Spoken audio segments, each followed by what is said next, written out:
দেখো, আজকে আমরা দেখব বহুভুজ। ঠিক আছে, আজকে আমরা দেখব কী বলো বহুভুজ, যেটা আমাদের ইংলিশে আমরা কী বলি পলিগন বলি। ঠিক আছে, ইংলিশে আমরা কী বলি বলো পলিগন। এই পলি মানে কি অনেক, আর গণ মানে কি বলো বাহু।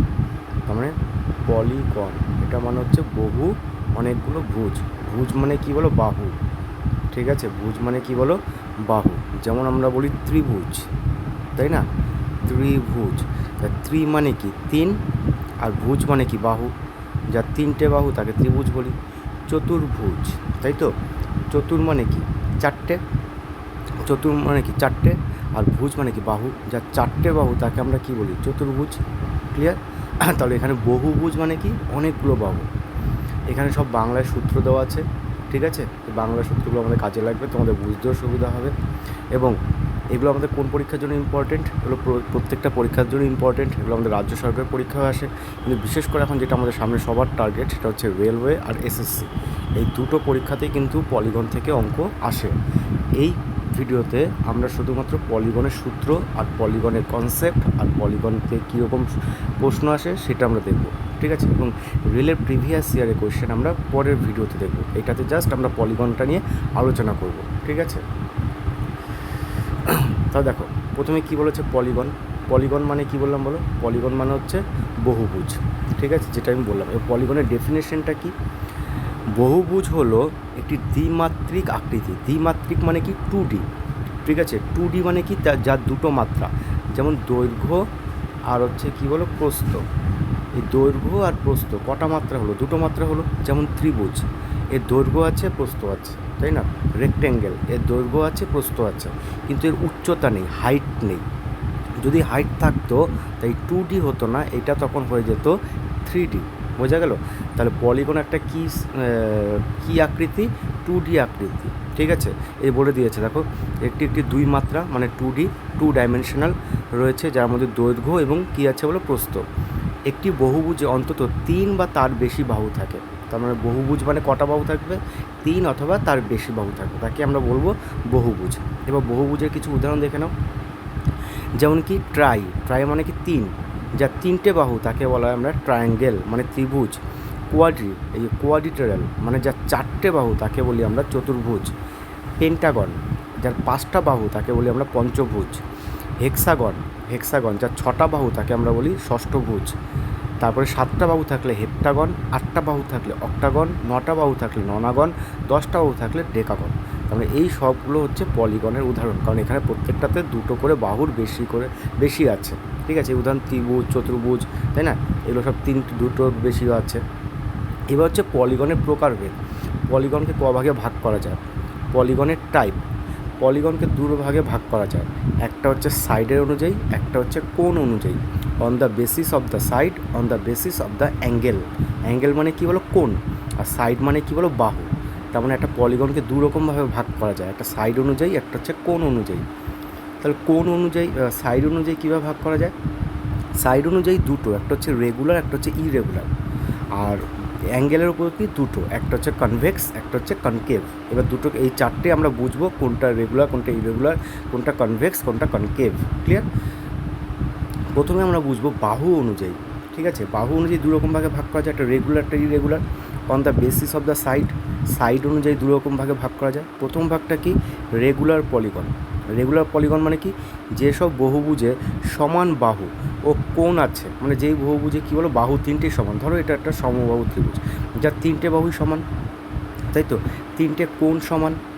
ধরো একটা বর্গক্ষেত্র, এই বর্গক্ষেত্রে কি 4টে বাহুই সমান, 4টে কোণ সমান। তা যেই ফিগারের 4টে যে বাহু এবং কোণ সবই সমান থাকবে তাকে আমরা বলবো নিয়মিত বহুভুজ, বা আমরা কি বলবো রেগুলার পলিগন।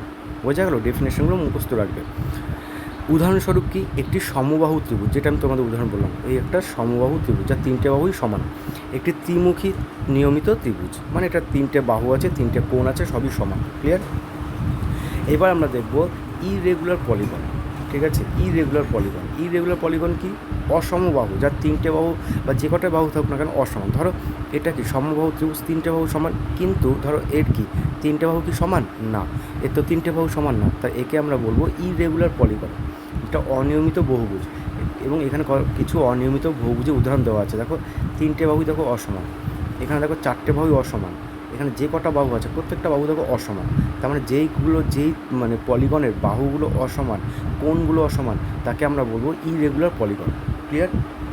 নেক্সট, এবার আমরা কোণের দিক থেকে দেখব যে কোণের দিক থেকে কভাগে ভাগ করা যায়। কোণের দিক থেকে দুভাগে ভাগ করা যায়। একটা হচ্ছে কনভেক্স, ঠিক আছে? কনভেক্স কি? একটি উত্তল বহুভুজ, এই বহুভুজ যার অভ্যন্তরীণ কোণ মানে হচ্ছে অন্তস্থ কোণ। দেখো অন্তস্থ কোণ কি ভালো করে বোঝো। ধরো এটার ত্রিভুজ আছে, ত্রিভুজের এটাকে বলে অন্তস্থ কোণ বা আমরা বলি অভ্যন্তরীণ কোণ বা অন্তস্থ কোণ, আর এটা যেহেতু বাইরে একে বলে আমরা বহিস্থ কোণ। ঠিক আছে? তাহলে একটি উত্তল বহুভুজ যার অভ্যন্তরীণ কোণ মানে কি বললাম? অন্তর্কোণ, তাই তো? যেটা ইন্টেরিয়ার অ্যাঙ্গেল বলে, সেগুলো হচ্ছে 180 ডিগ্রি কম হবে। অন্তস্থ কোণের মান কী হবে? 180 ডিগ্রি কম হবে, তাকে বলবো আমরা কনভেক্স পলিগন। ক্লিয়ার? এখানে দেখো কনভেক্স পলিগনের কিছু উদাহরণ দেওয়া আছে। দেখো প্রত্যেকটা ফিগারের ভেতরে কোণগুলো 180 ডিগ্রি করে কম আছে। প্রত্যেকটার ভেতরে যে কোণগুলো আছে না, সেই ভেতরে কোণগুলো 180 ডিগ্রি কম আছে। তাহলে অন্তস্থ কোণ বোঝা গেল কাকে বলে? অন্তস্থ কোণ কী বললাম বলো? ধরো এই একটা চতুর্ভুজ, এই চতুর্ভুজের মধ্যে ধরো একটা দাগকে বাড়ানো হলো, এই ভেতরে যে কোণটা রয়েছে এটা হচ্ছে অন্তস্থ কোণ, আর বাইরে যে কোণটা রয়েছে এটা হচ্ছে বহিস্থ কোণ। ক্লিয়ার? এবার আমরা দেবো কনকেভ পলিগন। এটা আমাদের পরীক্ষা আসে না, কিন্তু আমরা ডেফিনেশনটা জেনে রাখি। একটি অবতল বহুভুজ যেই বহুভুজে অন্তত অভ্যন্তরীণ কোণ মানে অন্তস্থ কোণ, ভেতরের কোণটা সেটা হচ্ছে 180 ডিগ্রির বেশি হবে, তাই না? তাকে আমরা বলবো কনকেভ পলিগন। যেমন কয়েকটা কনকেভ পলিগনের ফিগারগুলো দেখো, এই প্রত্যেকটা ফিগারে দেখো, যেমন দেখো এটা তো আছে, এর দেখো এই কোণটা কত? 180 ডিগ্রির বেশি না? ধরো এটাকে আমরা কী বলবো? 180 ডিগ্রি বলবো, কিন্তু যখন নাকি এরকম হবে তখন তো 180 ডিগ্রি বেশি হবে, কারণ প্রত্যেকটা কোণ অন্তস্থ কোণ 180 ডিগ্রির বেশি আছে। ক্লিয়ার? তাহলে আমাদের পলিগনের ডেফিনেশন বোঝা গেল। এইবার কিছু সূত্র জানবো যেগুলো আমাদের ভাইটাল পরীক্ষা আসে। এন বাহু বিশিষ্ট, এন মানে হচ্ছে যে কটা বাহু, 3টে বাহু থাকলে 3টে, 4টে থাকলে 4টে, 5টা থাকলে 5টা বাহুভুজের অন্তস্থ কোণের সমষ্টি, ভেরি ভেরি ইম্পর্টেন্ট, ইন্টেরিয়ার অ্যাঙ্গেলের সাম অফ ইন্টেরিয়ার অ্যাঙ্গেল বা অন্তস্থ কোণের সমষ্টি। সূত্র কি? n-2 into 180 degree. ঠিক আছে? যেমন দেখো এখানে উদাহরণ দেওয়া আছে। উদাহরণ কী দেওয়া আছে? ধরো 3টে বাহু ত্রিভুজ, তাহলে এটা কি হবে? n-2 ইন্টু 180 ডিগ্রি, তাই না? n-2 ইন্টু 180 ডিগ্রি মানে কি? n মানে কি? যতগুলো বাহু থাকবে, কটা বাহু আছে ফিগারে? 3টে বাহু আছে, -2 ইন্টু 180, 3 থেকে 2 বাদ দিলে কত? 180 ডিগ্রি। ক্লিয়ার? এইভাবে প্রত্যেকটা উদাহরণ দেওয়া আছে। নেক্সট সূত্র কি আছে? পরের সূত্র আছে একটি নিয়মিত বহুভুজের অন্তস্থ কোণের মান। ওটা হচ্ছে ক্লিয়ার? ওইটা কিসের সূত্র ছিল? এটা ছিল আমাদের অন্তস্থ কোণের যোগফল, আর এটা হচ্ছে শুধুমাত্র অন্তস্থ কোণের মান। তাহলে অন্তস্থ কোণের সূত্র কি? অন্তস্থ কোণের সূত্র হচ্ছে n-2 ইন্টু 180, একই, শুধু n দিয়ে ডিভাইড করে দেবো। যে কটা বাহু থাকবে সেই কটা বাহু দিয়ে ডিভাইড করে দেবো। ঠিক আছে? ধরো তোমাকে কেউ যদি বলে যে কতগুলো গাছ আছে আমরা জানি না, প্রত্যেকটা সবগুলো গাছে 10টা আম আছে, তাহলে তুমি বলো সমান কতগুলো গাছ আছে।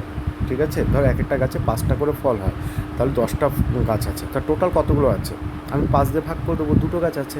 সেমভাবে এইখানে অন্তস্থ কোণের যে যোগফল, তাকে আমি বাহু সংখ্যা দিয়ে ভাগ করে দেবো, তাহলে আমার কী বেরিয়ে যাবে? বহুভুজের অন্তস্থ কোণ বেরিয়ে যাবে। ঠিক আছে?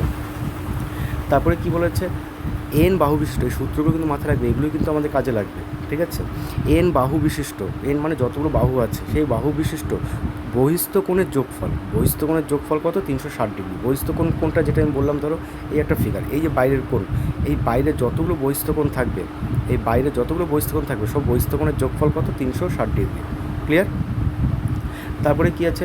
তারপরে আছে অন্তস্থ কোণের বহিস্থ কোণের যোগফল 180 ডিগ্রি। ভেরি ভেরি ইম্পর্টেন্ট এটা। অন্তস্থ কোণ বহিস্থ কোণের যোগফল কী হবে? সবসময় 180 ডিগ্রি।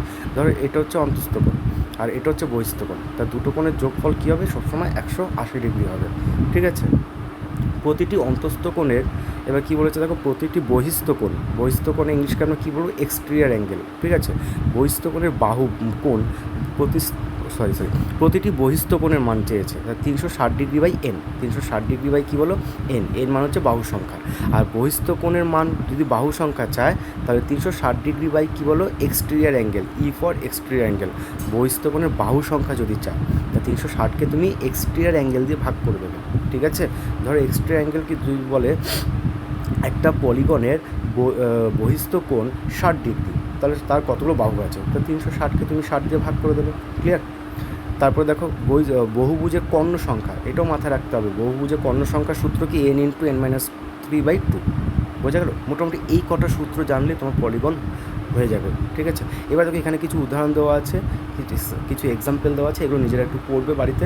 এটাই বোঝানো ছিল। একটু আমি হেক্সাগনটা বলে দিই। হেক্সাগন মানে কি, যার 6টা বাহু, ঠিক আছে? যার 6টা বাহু থাকে তাকে আমরা হেক্সাগন বলি। এবার হেক্সাগনের কিছু বৈশিষ্ট্য পড়ে নিই। বলেছে যে 6টি সমান বাহু থাকবে, 6টি কোণ থাকবে, 6টি শীর্ষবিন্দু থাকবে। শীর্ষবিন্দু কোনটা, যেমন এই যে এ বি, এগুলো হচ্ছে শীর্ষবিন্দু।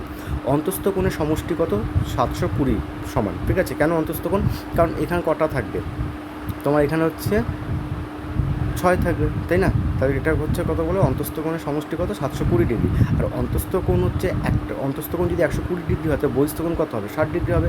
কারণ দুটো কোণের সমষ্টি কত, আমরা জানি অন্তস্থ কোণ আর বহিস্থ কোণের যোগফল কত, 180। তার মানে 120 আর কত বলো, 60, দুটো যোগ করলে 180।